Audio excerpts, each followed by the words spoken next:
ವಿದ್ಯಾರ್ಥಿಗಳೇ ಚೆನ್ನಾಗಿ ಓದಿ ವಿದ್ಯಾವಂತರಾಗಿ ನಿಮ್ಮ ಕಾಲ ಮೇಲೆ ನೀವು ನಿಲ್ಲುವಂತೆ ಆಗಬೇಕು ಎಂದೆಲ್ಲ ಶಿಕ್ಷಕರಾದವರು ವಿದ್ಯಾರ್ಥಿಗಳಿಗೆ ನೀತಿ ಹೇಳ್ತಾರೆ. ಆದರೆ ಇಲ್ಲೊಬ್ಬ ಉಪನ್ಯಾಸಕ ಹೆಚ್ಚು ಮಾರ್ಕ್ಸ್ ಕೊಡುತ್ತೇನೆ, ಒಳ್ಳೆಯ ಕೆಲಸ ಕೊಡಿಸ್ತೇನೆ, ಹೊರಗೆ ಪಬ್ಗೆ ಹೋಗಿ ಮಜಾ ಮಾಡೋಣ ಬಾ ಅಂತ ಕರೆದಿದ್ದಾನಂತೆ. ಆತನ ಉಪಟಳ ತಾಳಲಾರದ ವಿದ್ಯಾರ್ಥಿನಿ ಕೊನೆಗೆ ಪೊಲೀಸ್ ಠಾಣೆ ಮೆಟ್ಟಿಲದ ಏರಿದ್ದಾಳೆ. ಈ ಘಟನೆ ನಡೆದಿರೋದು ಮೈಸೂರಿನ ಪ್ರತಿಷ್ಠಿತ ಇಂಜಿನಿಯರಿಂಗ್ ಕಾಲೇಜೊಂದರಲ್ಲಿ. ಉಪನ್ಯಾಸಕ ಭರತ್ ಭಾರ್ಗವ ಮೇಲೆ ಈ ಒಂದು ಗಂಭೀರ ಆರೋಪ ಕೇಳಿ ಬಂದಿದೆ.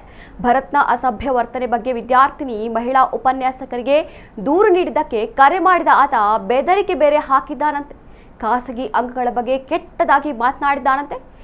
ತಾನು ಹೇಳಿದಂತೆ ಕೇಳದಿದ್ರೆ ಫೇಲ್ ಮಾಡೋದಾಗಿ ಬೆದರಿಕೆ ಕೂಡ ಹಾಕಿದ್ದಾರೆ ಎಂಬ ಆರೋಪ ಕೇಳಿ ಬಂದಿದೆ.